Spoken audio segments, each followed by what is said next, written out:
오늘 우리 함께 보실 하나님의 말씀 잠언 30장 24절부터 28절 말씀입니다. 잠언 30장 24절부터 28절 말씀까지 우리 보겠습니다.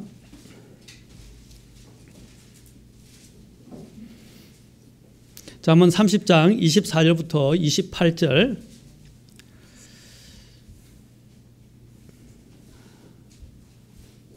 자, 다 찾으셨으면 제가 봉독하겠습니다.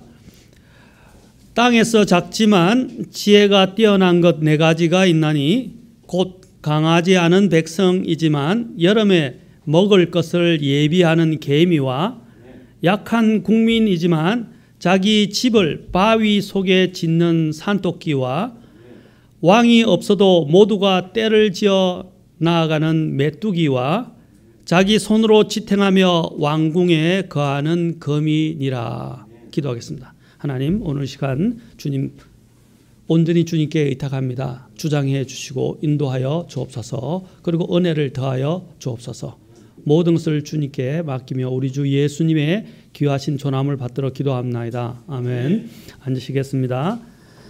자, 오늘은 첫 시간으로서 땅 위에서 작지만 지혜가 뛰어난 네 가지 동물에게서 배우라. 땅 위에서 작지만 지혜가 뛰어난 네 가지 동물에게서 배우라. 오늘은 먼저 첫 시간에 개미에 대해서 이야기할 부분이 많아서 오늘 개미에 좀 초점을 맞추도록 하겠습니다. 원래 이전에 했던 주님께서 정말 오시는가에 대해서 설교를 하다가 주님이 마음을 주셔서 바꾸었습니다. 오전하고 오후를 바꾸어서 이것도 또 예비하는 것과 같기 때문에 같이 이렇게 한번 심도 있게 또 재미있게 살펴보는 시간이 되었으면 좋겠습니다. 자, 잠언에는 여러 가지 지혜의 글들이 담겨 있습니다. 이 잠언의 목적 중에 하나는 우리를 주님께로 인도해서 주님을 더 경외하는 삶을 살게 하고 또 주님을 경외하는 지식과 지혜를 얻게 하고자 기록이 되었습니다. 하나님께서 인간에게 요구하시는 것이 무엇이냐 하면 바로 이 지혜를 갖는 것입니다. 인생에 있어서 참된 지혜와 삶의 방편이 무엇인가를 주님은 알기를 원하십니다. 그래서 이 잠언이 바로 그런 목적을 위하여 특별히 기록되는데 이 안에는 전도서와 더불어서 특히 욥기, 시편, 잠언, 전도서와 더불어서 다른 어떤 곳보다 더 많은 사실, 과학적 사실들이나 또 놀라운 이런 영적인 세계에 대해서 이야기를 해주고 있습니다. 자, 오늘 이 부분 중에 가운데서 특별히 많은 내용들이 있지만 대표적으로 주님께서 또 말씀하시고 계시는 이 작은 네 가지 짐승들을 통해서 동물들을 통해서 우리가 좀 특별한 부분들을 한번 관찰하면서 배울 수 있는 기회가 되었으면 좋겠습니다. 땅에서 작지만 지혜로운 네 동물에 대해서 주님이 언급하시면서 먼저 이 개미에 대해서 말씀하셨습니다. 본문에는 땅에서는 작지만 이 지혜로운 동물 네 가지를 통해서 우리 인간이 배워야 할 것이 얼마나 많은지를 잘 말해주고 있습니다. 이 네 가지는 우리 인간이 보기에는 아주 미미하고 하찮은 것 같은 동물이지만 이러한 동물들의 행동 법칙 속에서 하나님의 오묘한 섭리가 깃들어 있다는 것을 우리는 발견하게 됩니다. 사실 모든 창조된 것을 통해서 우리는 하나님의 존재를 인식할 수 있지만 인간은 자의적이고 고의적으로 그 사실을 무시하고 하나님에 대해서 역행하거나 불순종한다는 것입니다. 이러한 인간들은 하나님의 진노와 심판을 면할 수 없습니다. 왜냐하면 하나님께서 만들어 놓으신 그 이 피조 세계를 통해서 하나님은 그 하나님을 알 수 있고 하나님의 신격 또한 알 수 있도록 만드셨다는 것입니다. 그런데 인간이 왜 그것을 귀 기울이려 하지 않고 보지 않으려고 하냐면 마음속에 전에도 이야기했지만 하나님을 마음속에 두기 싫기 때문입니다. 하나님을 두는 마음이 두고 싶지 않은 마음이 있기 때문에 자꾸 이런 것들을 잊어버리고 연결지어서 생각하지 않는다는 것입니다. 우리는 자연 만물을 볼 때마다 하나님의 솜씨를 보게 되고 또 이런 자그마한 미물들과 같은 동물들에서조차도 우리는 하나님의 놀라우신 계획과 또 솜씨들을 볼 수 있게 된다는 것입니다. 하나님이 이 모든 동물들을 다, 그리고 이 모든 식물들을, 그리고 이 피조 세계들을 살펴볼 때마다 우리는 하나님을 발견할 수 있게 된다는데, 이 사람들은 하나님 아예 마음 두기 싫으니까 그냥 다 잊고 살고 싶은 거예요. 오늘 여기서 우리는 하나님의 놀라운 부분들을 이 동물들을 통해서 발견할 수 있었으면 좋겠습니다. 특히 개미를 통해서 보도록 합시다. 이 개미와 관련해서 또 잠언 6장도 가서 함께 보겠습니다. 잠언 6장에서 동일하게 또 개미에게서 배우라라고 말합니다. 잠언 6장 6절부터 11절입니다. 자, 같이 읽겠습니다. 이것은 6장 6절부터 11절까지 시작. 너 게으른 자여 개미에게 가서 개미의 길들을 깊이 살펴보고 지혜로운 자가 되라. 개미는 인도자도 없고 감독도 없고 치리자도 없으되 여름에 자기의 먹을 것을 예비하며 수확 때에 자기 양식을 모으느니라. 오 게으른 자여 내가 어느 때까지 자려느냐? 내가 어느 때에 잠에서 일어나려느냐? 좀 더 자자, 좀 더 졸자, 손을 모으고 좀 더 자자 하면 내 빈궁이 여행자같이 내 궁핍이 군사같이 이르리로다. 이 개미를 보면 그들은 집이나 산이나 들이나 해변, 마을, 공공도로 어디에나 가면 이 개미가 있는 것을 보게 됩니다. 그들에게는 몇 가지 놀라운 습관이 있습니다. 지상에서 육안으로 볼 수 있는 가장 많은 동물 중에 하나라고 저는 생각됩니다. 언급된 4가지 중에서 또 이 개미는 굉장히 여기서도 이야기하기 힘이 없고 작습니다. 우리가 그래서 그 작고 힘이 없는 이런 동물들을 뭐라고 그럽니까? 미물이라고 이야기합니다. 그냥 미물에 지나지 않습니다. 어디에서나 큰 동물들의 먹이가 되거나 또 밟힐 수 있는 위험성을 갖고 있는 동물들입니다. 그러나 그들은 지혜가 뛰어나고 우리가 관찰하면서 배워야 할 놀라운 특징들이 있다는 것입니다. 그래서 오늘 여기 잠언 6장 6절에서도 개미에게 가서 개미의 길들을 깊이 살펴보고 지혜로운 자가 되라 라고 말하고 있습니다. 자, 그러면 우리가 이 개미를 관찰하면서 배워야 할 몇 가지 특징들을 이 성경과 또 이 개미의 또한 이 실제적인 특성들을 통해서 배워볼 수 있도록 하겠습니다. 첫째, 개미는 자율적입니다.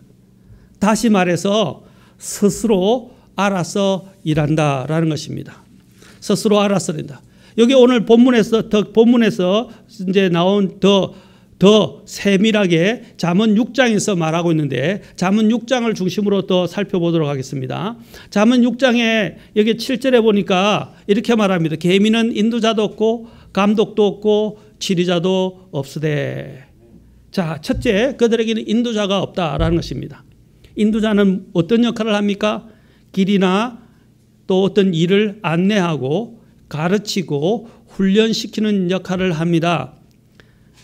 그러나 그들에게는 이런 가르치는 교관도 없고 스승도 없습니다. 그들은 그런데도 스스로 배우고 길을 찾고 일한다는 것입니다. 이게 얼마나 놀랍습니까? 자, 그들에게는 또한 두 번째로 감독자가 없습니다. 감독자는 일이나 사업을 지시하고 감시하고 또 일을 하라고 재촉하고 또 그들이 일한 것들을 검사하고 지휘합니다. 그러나 개미에게는 그들을 지휘 총괄하며 책임지는 감독자도 없다는 것입니다. 그냥 자율적으로 일을 알아서 척척 한다는 것입니다. 또 그들에게는 세 번째로 치리자가 없습니다. 다시 말하면 왕이 없다는 것입니다. 통치자가 없다는 것입니다.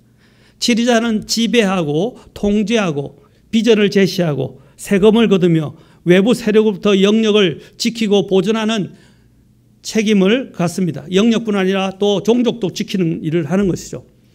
그들에게는 여왕 개미가 있습니다만은 그것은 치리자의 개념이 아니라 그냥 단지 종족 보존을 위해서 일개미를 생산하는 역할만 하는 것입니다. 종족 보존을 위해서만 존재한다는 것이죠. 그래서 그들에게는 실제로 보면 왕이 없어요. 여왕이 있지만 형식상이지 그들을 통치하거나 지배하지 않는다는 것입니다. 일부 만화에서 그려지는 것처럼 또 애니메이션에서 이야기되는 것처럼 마치 개미 사이에도 통솔하는 우두머리나 통솔자가 있는 것처럼 이야기하지만 그런 개념이 개미에게는 없습니다. 네 번째로 우리 이게 보면 또 7절에서 뭐라고 그랬습니까? 감독도 없다라고 이야기했죠.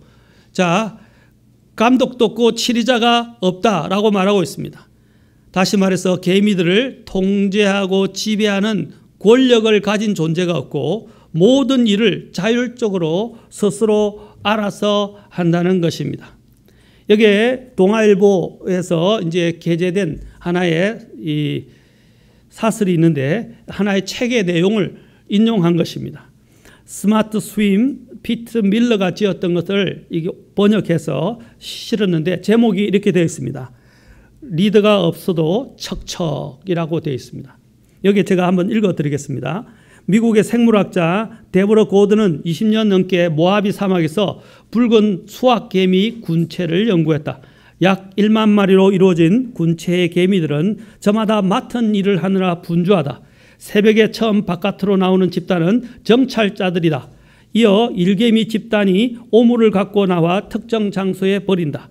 그런 다음 또 다른 일개미들이 나와 쓰레기를 멀리 처리한다. 군체의 모든 구성원은 기본 계획을 충실히 따르는 듯 하지만 실제로는 그렇지 않다. 이 개미집에는 경영자도 관리자도 없다. 각각의 개미는 맡은 일만 할 뿐이다. 그럼에도 개미 군체는 일사불란한 모습을 보인다. 고든은 이를 두고 개미는 영리하지 않다. 영리한 것은 개미 군체다라고 말한다. 저자는 지도자의 지위 없이 어려운 문제들을 해결하는 동물 집단의 행태에 주목하고 리더 없이도 효율적으로 운영되는 무리를 영리한 무리라고 이름 붙였다. 영리한 무리의 첫 번째 특징은 자기 조직화다. 개미 군체가 보여주는 특징이다. 한 가지 실험은 자기 조직화의 양상을 잘 보여준다. 먹이를 향해 나 있는 두 갈래 길 가운데 개미들이 어떻게 짧은 길을 선택하느냐를 지켜본 실험이다. 짧은 길로는 같은 시간 안에 더 많은 개미가 오가게 되고 자연히 더 많은 페로몬이 남는다. 과정이 되풀이될수록 짧은 길의 페로몬 자치는 강해지고 더 많은 개미가 그쪽 길을 택하게 된다.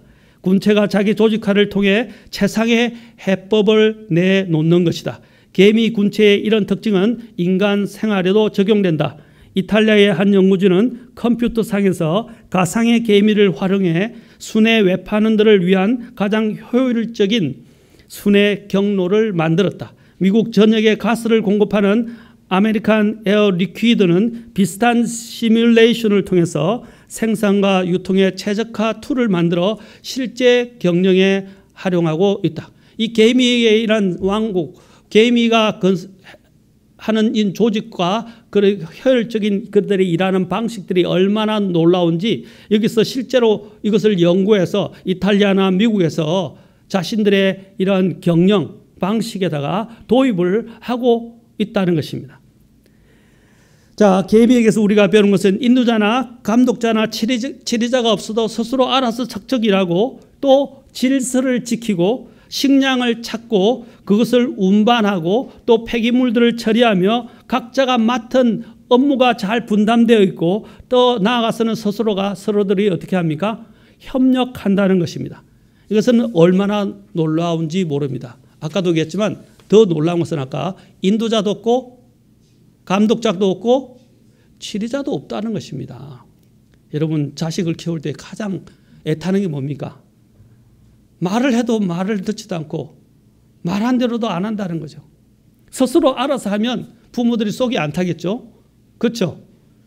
그런데 이 개미들은 그냥 스스로 다 알아서 한다는 거죠. 태어나자부터 아예 스스로 알아서 일을 배우기 시작하고 스스로 알아서 일을 하고 스스로 알아서 업무 분담을 맡아서 각자 일을 한다는 거예요. 그런데 또 조직에 해를 가하지 않습니다. 조직의 질서에 딱 맞게 또 일사불란하게 움직인다는 거예요. 그리고 서로 협력할 때는 또 협력한다는 것입니다. 이게 얼마나 놀랍습니까? 우리 인간들 개미와 한번 대조해 봅시다. 우리 인간들은 본성적으로 가만히 두면 스스로 알아서 일을 할 줄 모르고 배우게 해야 하며 감독하고 통제해야만 잘 움직입니다. 진화론에 현혹되지 마십시오. 우리는 늑대 인간 이야기를 아십니까? 늑대 인간이 어떻습니까? 그냥 아이가 버려져서 늑대에 의해서 물려서 키워졌는데 나중에 보니까 걔가 늑대와 같은 똑같은 습성을 그냥 한다는 것입니다. 그 조직사회에서 그냥 늑대와 같이 살아가 버린다는 거죠. 이와 같이 배우지 않으면 그냥 그러한 형태로 나아가 버린다는 것입니다. 인간은 본성적으로 죄의 본성을 갖고 태어납니다. 그냥 내버려 두면 인간은 정말 하나님을 대적하고 하나님을 알지 못하고 더 악한 길로만 가게 됩니다.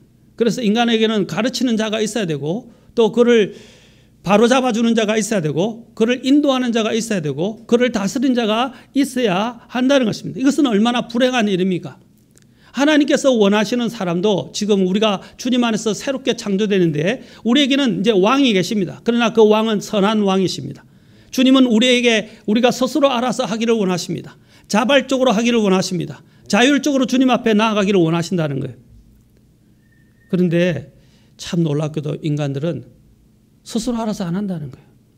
하나님의 은혜로 구원시켜 주셨는데도 감사함으로 주님 앞에 일하기보다는 자꾸 하나님을 대적하고 반역하고 곁길로 가려고 하는 속성을 가지고 있다는 것입니다. 오늘 여기서 우리는 계미를 통해서 우리가 어떻게 하나님 앞에서 일해야 하고 움직여야 하는지 섬겨야 하는지 지금 주님께서 가르쳐주고 계시다는 것입니다. 그리고 인간은 또 보면 가만히 두면 삐뚤어지고 좀 알게 되면 교만해지고 요령을 피우고 욕심을 부리고 싸우고 서로 편하려고 그러고 정욕을 채우는 일을 쫓아갑니다.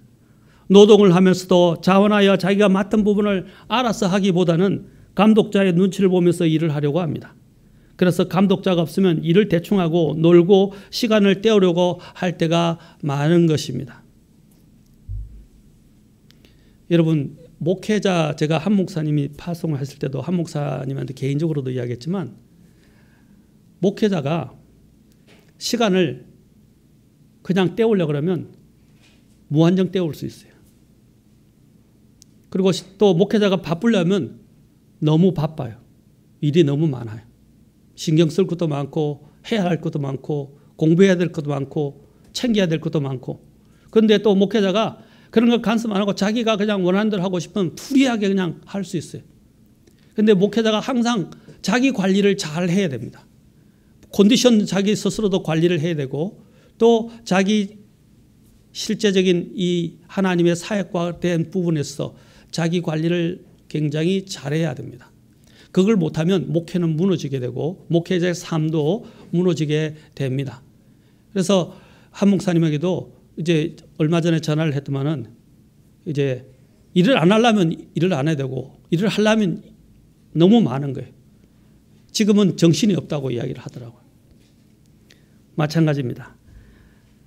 저희들도 제가 이렇게 하나님 앞에서 일을 하려고 하는 것은 항상 뭘 생각하냐면 하나님을 생각하거든요. 하나님이 보고 계시고 또 하나님은 내 양심을 갖고 또 하나님이 보고 계신 속에서 내가 어떻게 해야 하는지, 물론 유도리 있게 제가 제 페이스나 제 컨디션을 조절하면서 하지만 항상 하나님을 의식하지 않으면 제 삶 자체가 흐트러지게 되고 또 하나님의 말씀을 제대로 준비할 수가 없게 됩니다. 그렇지 않습니까? 제가 말씀을 이것은 그냥 사람들에게 강의하는 게 아니에요. 영적인 하나님의 생명의 말씀, 권능의 말씀을 사람들에게 선포하는 거예요. 그리고 하나님을 대변해서 말하는 하나의 대언자 역할을 하는 것입니다. 하나님의 말씀을 받아서 대언하는 거잖아요. 선포하는 거잖아요. 바로 그 역할을 하는 것들이 쉽지가 않다는 거죠. 왜냐하면 아무도 보는 사람, 아무도 뭐 하느냐, 뭘 하느냐, 어떻게 하라 이야기하는 사람이 없어요. 스스로 알아서 해야 돼요. 그런데 스스로 알아서 할 수 있을 때 가장 기준이 되는 것이 바로 하나님에 대한 의식입니다. 하나님에 대한 임재의식이라는 거죠. 아마 개미도 그들에게는 왕이 없지만, 실권을 가진 왕이 없지만 아마 그들은 하나님에 의해서 움직이는 것으로 보여집니다. 왜냐하면 주님께서는 참새 한 마리도 하나님의 허락 없이는 떨어지지 않는다고 말씀하셨잖아요. 이 개미 한 마리 한 마리도 주님의 명령에 의해서, 주님에 의해서 움직인다고 저는 믿습니다. 그들은 바로 하나님이 만드신 창조 질서에 따라서 움직인다는 거예요. 우리는 여기서 우리가 어떻게 하나님 앞에서 살아가야 하는지를 배우게 됩니다. 하나님께서는 누구의 강제보다도 자원하여 일하고 섬기기를 기뻐하시고 우리 안에도 그렇게 되면 기쁨이 있게 됩니다. 역대상 29장 9절에 보면 그때 백성이 자원하여 드리되 완전한 마음으로 주께 자원하여 드렸으므로 기뻐하였으며 다윗 왕도 크게 기뻐하며 즐거워하니라. 보시오. 백성이 자원하여 드렸다라고 했어요. 자원할 때 그들 안에도 기쁨이 있었고 하나님 보시기에도 그것들을 보면 기쁘다는 것입니다. 여러분의 자녀를 한번 보십시오. 자녀가 스스로 알아서 일을 하면, 척척 알아서 하면, 또 부모의 마음을 헤아리고 또 스스로 알아서 일을 하면 기뻐요, 안 기뻐요? 그것보다도 더 자식들이 이뻐 보일 수가 없어요. 너무너무 기쁘고 너무너무 감사하고 대견스러워요. 오늘날 사회는 경쟁 사회다 보니까 마치 뭐 좋은 대학교 들어가고 또 좋은 직장을 얻고 좋은 지위를 얻는 것, 그것도 좋을 수 있지만, 그러나 좋은 직장을 해도 부모를 모르고 또 형제들 간에 사이가 좋지 못하고 또 이기적이고 자기만 알면 그런 자식을 두면 부모의 속이 얼마나 상하겠습니까? 고생해서 키워놨는데 자기밖에 모르고 이기적이고 돈밖에 모르고. 하나님 보시기에도 마찬가지. 하나님이 원하시는 건 뭡니까? 이 개미들처럼 자원하여 알아서 일을 하는 것입니다. 고린도후서 8장 2절에 보면 먼저 자원하는 마음만 있으면, 자, 고린도후서 8장 12절 같이 보겠습니다. 고린도후서 8장 12절에 이렇게 말합니다.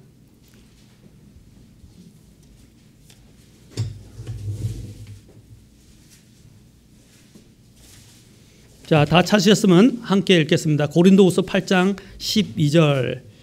자, 시작. 먼저 자원하는 마음만 있으면 사람이 가진 것에 따라 주께서 그것을 받으실 것이요 그가 갖지 아니한 것은 받지 아니하시리라.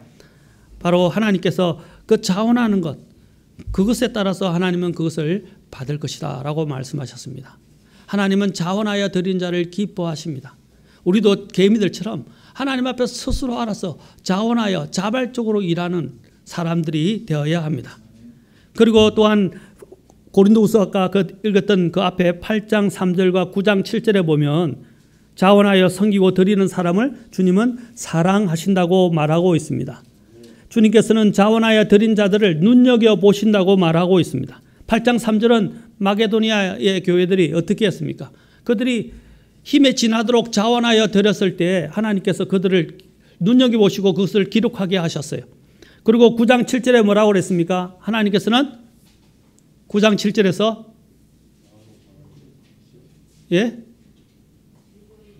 즐거이 내는 자를 사랑하시는다. 이 낸다는 말은 뭡니까? 드린다는 뜻이에요. 이거는 물질뿐 아니라 하나님께 마음을 드리는 것까지 포함합니다.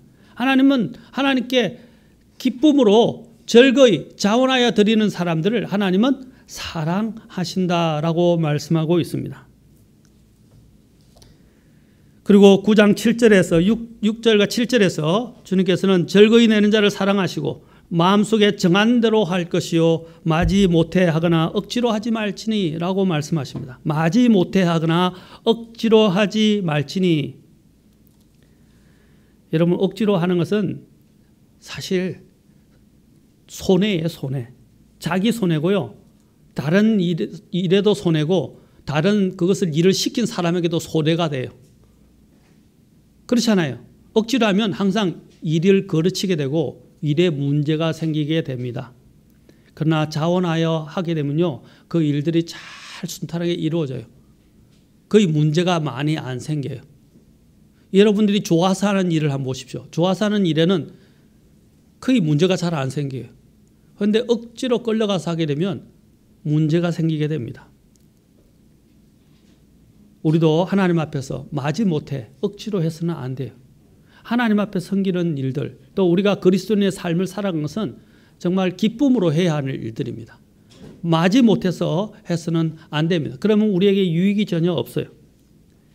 고린도후서 8장 여기서 아까 3절과 또 12절, 고린도후서 7절, 9장 7절 이 구절들에서 나오는 이 자원하다 이 말은요, 헬라어로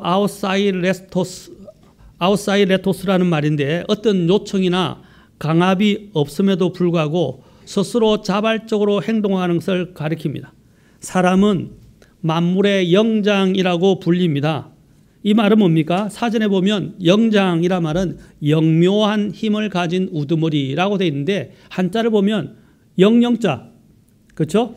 장, 그 다음에 우두머리 장자 이렇게 되어 있어요. 어른 장자. 이 말은 뭡니까? 영적인 우두머리다 이 말입니다. 사실은요. 영적인 우두머리. 우리는 이런 만물의 영장인 인간으로서 특히 그리스도 안에서 새롭게 태어난 사람으로서 소명의식과 목적의식과 책임의식이 있어야 합니다. 하나님께서 나를 이 세상에 다시 태어나게 하신 것은 나를 통해서 이루시고 성취하기를 원하시는 선한 일이 있기 때문에 사명을 주신 것입니다.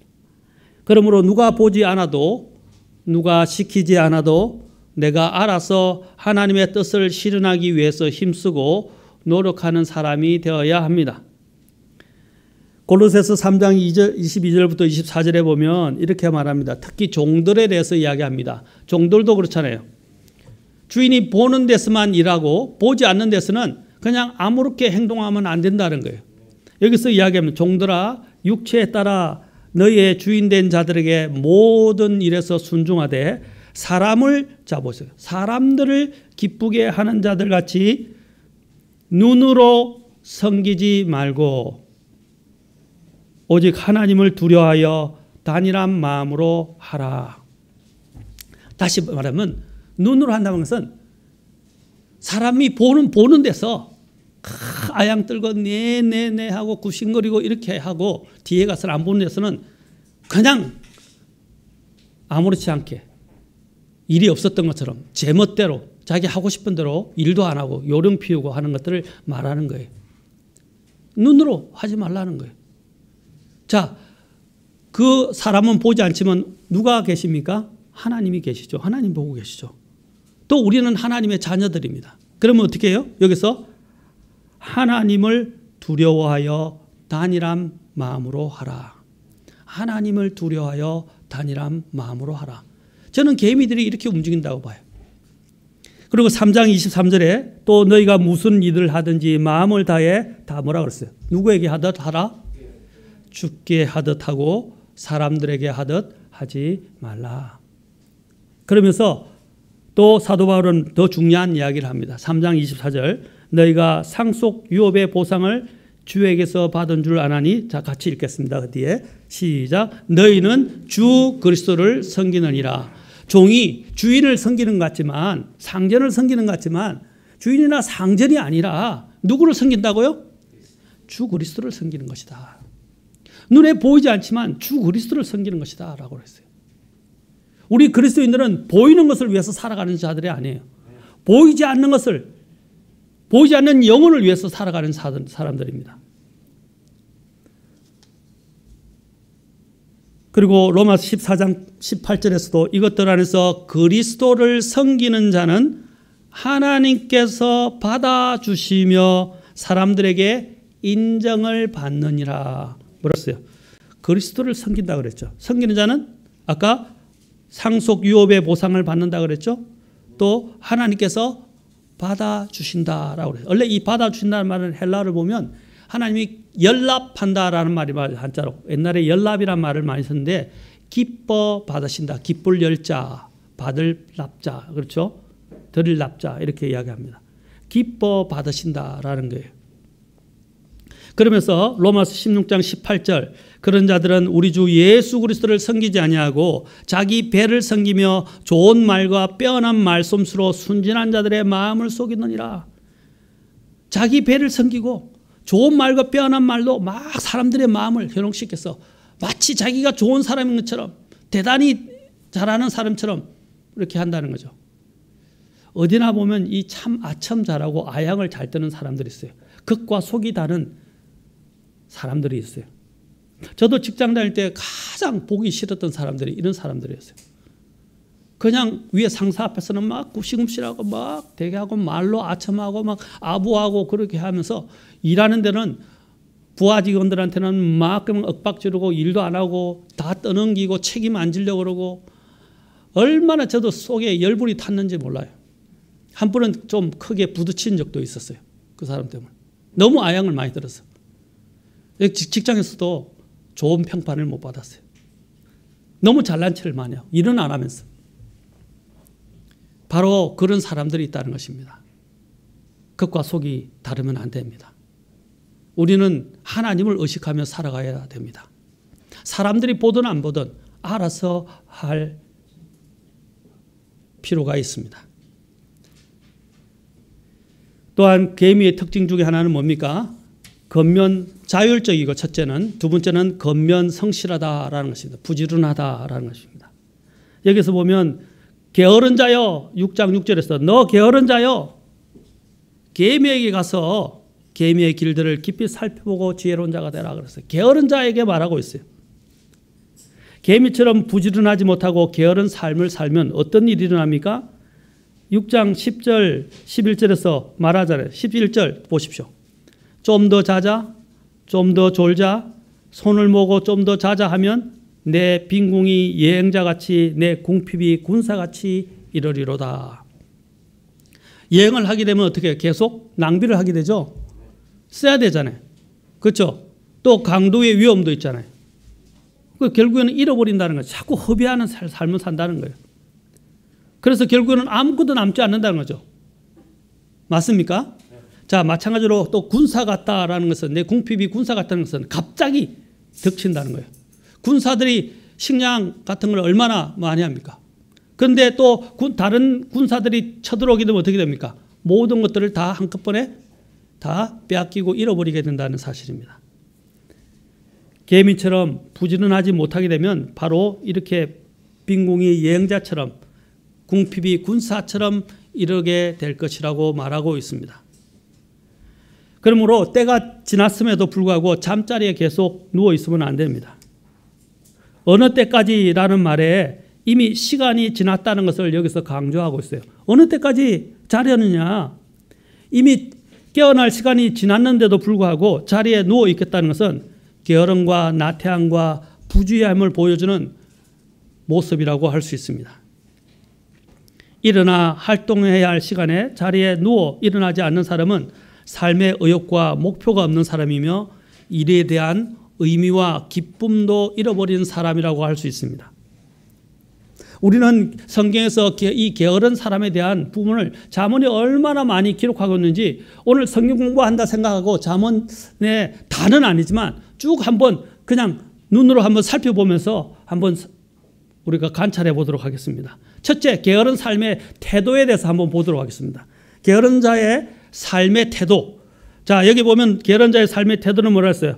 아까 읽었던 잠언 6장 9절과 10절에서 어느 때까지 자려느냐? 어느 때에 잠에서 일어나려느냐?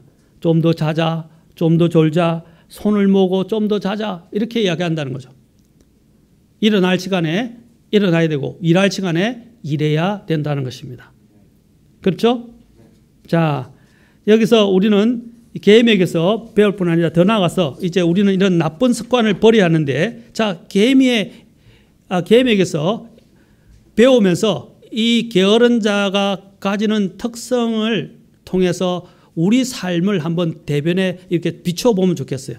자, 잠언 12장 27절 보십시오. 자, 이 게으른 자의 삶의 태도를 한번 봅시다. 이 태도가 얼마나 안 좋은지 쭉 한번 봅시다. 잠언 12장 27절.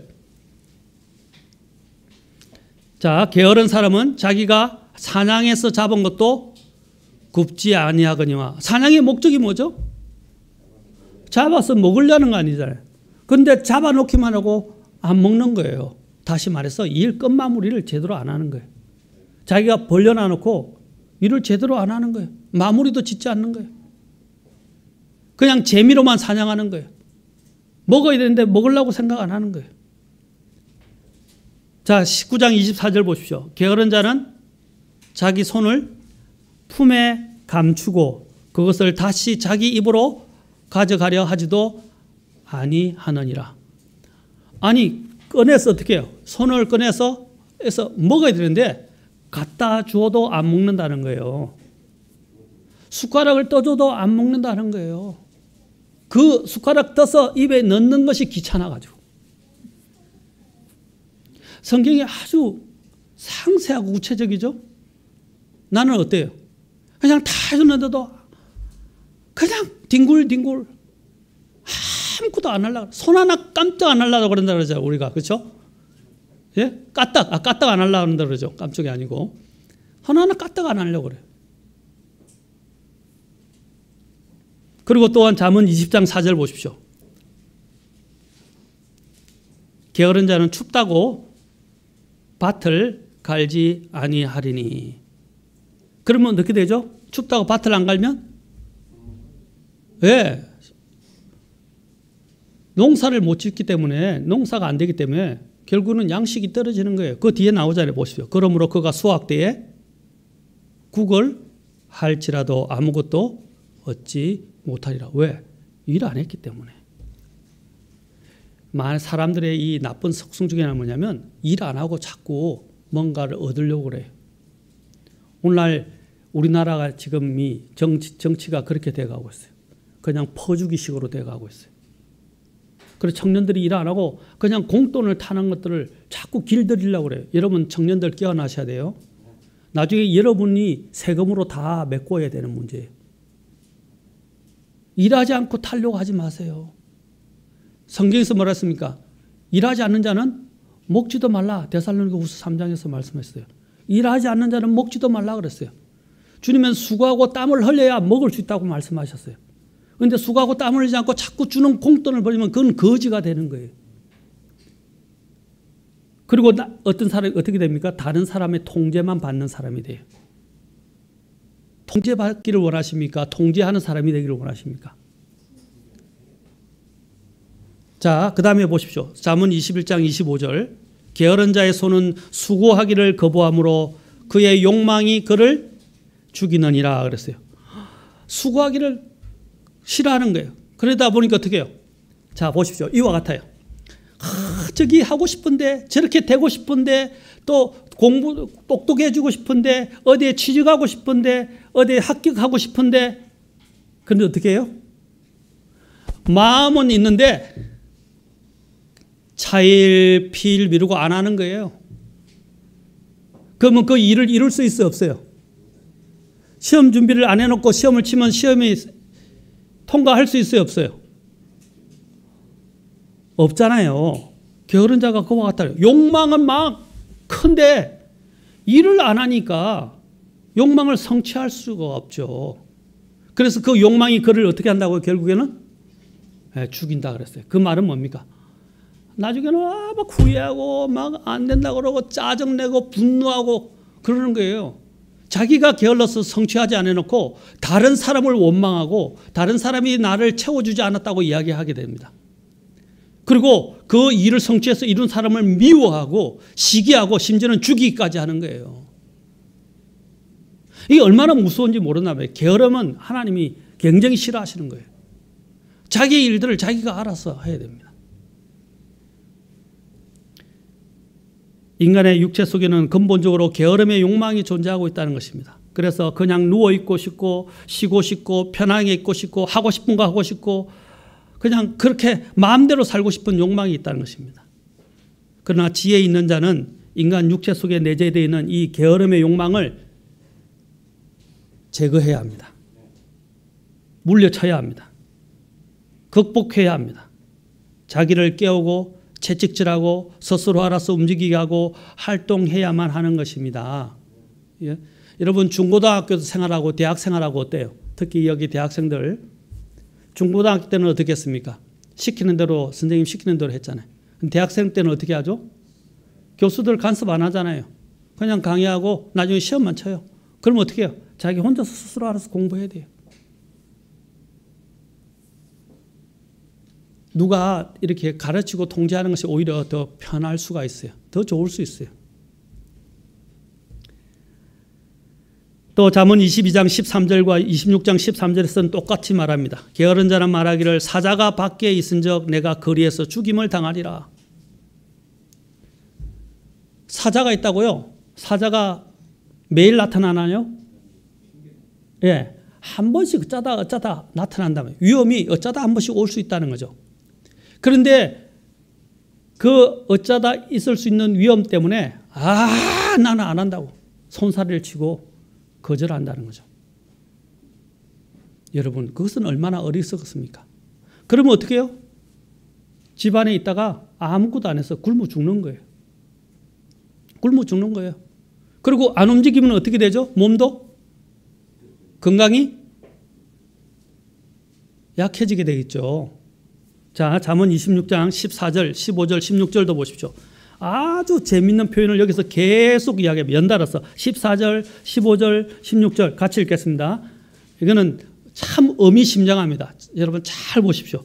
잠언 26장 14, 15, 16 시작.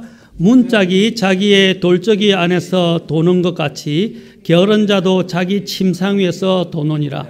꼼짝 안 한다는 거예요. 그냥 자기 반경, 그 반경 안에서만 뒹굴뒹굴 한다는 거예요. 자, 그 다음에 15절 시작. 게으른 자는 자기 손을 품에 감추고 그것을 다시 자기 집 입으로 가져가는 것을 괴로워하느니라. 또 16절 시작. 게으른 자는 이유를 댈 수 있는 7사람보다 자기를 더 지혜롭게 여기느니라. 다시 말하면 자기 합리화와 변명이 너무 많다는 거예요. 이래서 안 하고 저래서 안 하고 이래서 싫고 저래서 싫고 늘 변명만 한다는 거예요. 그래서 손 하나 까딱하기를 싫어하는 거예요. 그래서 침상 여기 문 여기 있죠. 문 여는 거 있죠. 집사님 한 번 문 살짝 열었다 닫아주세요. 예. 우리가 경첩이라 하는데 그 돌적이가 경첩이에요. 경첩. 저 보시죠. 그 경첩을 해서 반경이 딱 정해져 있어요. 안 정해져 있어요. 반경이 정해져 있죠. 이 게으른 자가 딱 그 반경 안에서 꼼짝 안 하고 그 안에서만 뒹굴뒹굴 침상에 뒹군다는 거예요. 성경이 얼마나 재밌나요? 이게 게으른 자의 태도와 특성을 보여주고 있습니다. 자, 그러면 게으른 자로 인해서 주변 사람이 입는 피해와 그 괴로움에 대해서 한번 보겠습니다. 잠언 16장 26절. 자, 보십시오. 잠언 16장 26절. 아마 이런 게으른 자녀를 보는 부모의 마음도 이와 같을 거라고 생각해요. 자, 같이 한번 또 읽겠습니다. 시작. 게으른 자는, 자, 시작. 잠언 10장 26절. 제가 잘못했나? 16장이라고 했나요? 10장. 죄송합니다.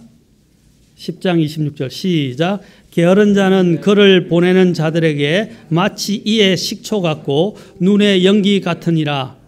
예, 이의 식초가 어떻게 되죠? 예, 시죠. 아주 시요. 또 이빨 상태가 안 좋으면 완전히 그거는 말도 못하죠. 또 눈에 연기가 되면 어떻게 해요? 괴롭죠. 저는 체류탄을 많이 그때 눈에 마셔봐서 아는데 연탄 제도 마찬가지고 얼마나 눈이 따가웠고 괴로운지 몰라요. 바로 이 게으른 자는 그와 같다는 거죠. 그 사람에게 너무 괴로움을 주는 거예요. 힘들어요. 여러분 직장 상사가 게으른 이 부하 직원을 데리고 있어 보세요. 어떻게 되는가? 속이 터져요. 특히 요즘 같은 경우는 해고도 못 시켜요. 노동운동만 하고요. 일은 안 하고 파업만 하려고 그러고 더 많은 것만 요구하고요. 더 권리만 요구하는 거예요. 책임 있는 일을 하지 않고. 얼마나 괴로울 것 같아요. 요즘 우리나라에서 사업을 못하기 때문에 웬만한 사업체들 다 외국으로 가려고 그래요. 특히 교회도 마찬가지예요. 자녀도 마찬가지예요. 여러분 자녀들 중에서 이런 자녀 있으면 얼마나 부모가 심정이 미어지고 깨어지고 아프겠어요. 정말 괴로워 죽을 정이에요. 그래서 우리가 이런 말도 나오죠. 애물단지. 그렇죠? 우리가 말하면 죽이지도 못하고 살리지도 못하고 그렇죠? 그걸 애물단지라고 우리가 보통 표현하잖아요. 바로 게으른 자는 그와 같다는 거예요. 참 게으른 사람을 데리고 일하는 것은 너무 힘들고 일이 안 돼요. 그리고 더 나아가서는 그들이 그냥 거기만 합니까? 주님께도 손해를 끼칩니다. 주님께도 손해를 끼쳐요. 특히 게으른 그리스도인들은 주님께도 손해를 끼칩니다. 여러분 신약에 보면 이제 디도서에서 크레테 사람들에 대해서 이야기인데 크레트 사람들을 뭐라고 합니까? 그들은 게으름장이더라. 예? 게으름장이라고 그래요. 우리가 더 나쁜 말로 게으름뱅이라고 그러죠. 그들은 주님께 소리를 끼치는 내용이 마태복음 25장 14절부터 29절에 나옵니다. 보십시오. 주님께 자신이 받은 달란트를 활용해서 어떻게 해요? 주님께 이자와 함께 그렇죠? 주님께 돌려드려야 되는데 일을 안 하고 땅에 묻어두어서 어떻게 해요? 결국에는 주님께서 분노하시고 이제 그를 어떻게 해요? 처벌하시는 내용이 나옵니다. 주님께 손해를 끼치는 거예요. 저와 여러분들에게 하나님께서 이미 무엇을 주셨습니까? 각자에게 다 하나님께 뭘 주셨어요? 달란트를 주셨어요. 적어도 1달란트씩은 주셨어요. 그걸 땅에 묻어두면 돼야 안 돼요? 주님을 위해서 어떻게 해서든 활용해서 주님께 조금이라도 이자를 은행에 넣어서 이자라도 받아서 드려야 되잖아요. 다른 종들은 어떻게 했어요? 5달란트는 5달란트를 남기고 2달란트는 2달란트를 남겼어요. 그런데 1달란트는 1달란트에서 1 하나 더 버는 것은 더 쉬울 것인데 그것도 하기 싫어가지고 땅에다 묻어놓고 은행에 넣어놓고 예금이라도 했으면 이자라도 같이 받을 수 있는데 그것조차도 안 한 거예요. 그냥 놀고 먹은 거예요. 오늘 그리스도인한 사람들도 주님의 일을 위해서 일하지 않고 그냥 놀고 먹는 사람들이 있어요. 그렇게 될 때 나중에 주님 오시면 어떤 모습이 어떻게 주님이 우리를 대하실 것 같아요. 그래서 주님께서 그를 26절에 보면 악하고 게으른 종아 너는 내가 뿌리지 않은 데서 거두고 헛뿌리지 않은 데서 모으는 줄 알았으니 라고 하시면서 그가 가진 것들을 다 빼앗아 버립니다. 그리고 가진 자에게 줘버립니다. 왜야? 줘봐야 가치가 없으니까. 다음에 제가 한번 설교하겠지만 성경이 뭐라고 그랬습니까? 돼지에게 진주를 던지지 말라고 그랬어요. 왜 돼지에게 진주를 던지지 말라고 그랬어요? 예? 가치를 모르기 때문에. 가치를 모른다. 가치를 모르는 자에게 주면 손해예요. 마찬가지로 주님 앞에서 우리가 손해를 끼치는 사람들, 주님께서 우리를 구원하시고 우리를 새롭게 창조하실 때는 아까 창조 목적이 있다 그랬죠. 우리로 선한 일을 하도록 하시기 위해서 하나님께서 우리를 창조하셨어요. 그런데 우리가 선한 일에 관심이 없고 선한 일도 하지 않고 그냥 자기 멋대로 살아가고 자기 유익만 챙기게 되면 나중에 하나님 아버지 앞에 섰을 때 하나님이 얼마나 속상해하시고 마음 아파하시고 또 그를 부득이 징계하실 수밖에 없어요. 자, 게으른 자의 결말에 대해서 보도록 하겠습니다. 게으른 자의 결말. 자, 게으른 자는 어떻게 됩니까? 매사에 머뭇거리는 자세가 치명적인 불행을 몰고 오는데 아까 우리가 읽었던 6장에서 뭐라고 되어 있습니까? 그 게으른 자는 그의 삶에 있어서 여행자같이 빈곤이 여행자같이 궁핍이 군사같이 오게 될 것이라고 말씀하셨습니다. 게으름과 나태의 결과는 인생살이에 그대로 영향을 미치게 됩니다. 빈곤과 궁핍은 경제적 가난함을 통해서 삶 가운데 오는 고통을 말합니다. 재정적 궁핍은 삶을 영위하는 것뿐 아니라 당장 양식으로 먹어야 할 때 아무것도 먹을 수 없게 되는 어려움을 겪게 될 것입니다. 우리는 계획에서 자발적으로 부지런히 일하는 근면성, 내일의 행복한 삶을 위해서 예비하는 법을 배워야 합니다. 다음 시간에는 제가 개미의 협업과 또 개미가 협업뿐 아니라 개미가 미래를 준비를 어떻게 하는지에 대해서 살펴보도록 하겠습니다. 같이 기도하겠습니다.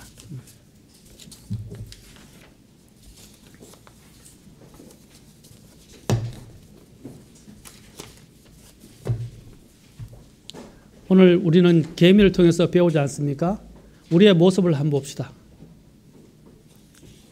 개미는 인도자도 감독자도 치리자도 없지만 알아서 자율적으로 자신의 일을 알아서 잘 처리합니다. 주님께서도 이제 우리가 알아서 스스로 일을 하고 자기 일을 하며 주님을 섬기기를 원하십니다. 누가 시켜서 하기보다는 하나님이 주신 달란트를 활용하고 주님 앞에 자신이 알아서 찾아서 일을 하기를 원하고 자기의 은사들을 최대한 발휘하기를 원하십니다. 내 모습을 보십시오. 나는 개미에게서 뭘 배울 수 있습니까? 나는 개미와 비교할 때 어떤 점들이 부족합니까? 오늘 나는 게으르지 않습니까? 하나님은 게으르면 얻을 수 없다고 말씀하십니다. 모든 것들은 부지런한 자에게 가게 되어 있습니다. 나는 부지런히 내게 맡겨진 일을 하고 있습니까? 내가 해야 할 일들을 하고 있습니까? 게을러서 나중에 모든 걸 잃어버리고 먹을 것도 없는 그러한 처지에 있게 된 사람이 아닌지 주님 저를 변화시켜서 계획에서 배우게 해 주십시오 라고 기도하지 않겠습니까? 기도하시겠습니다.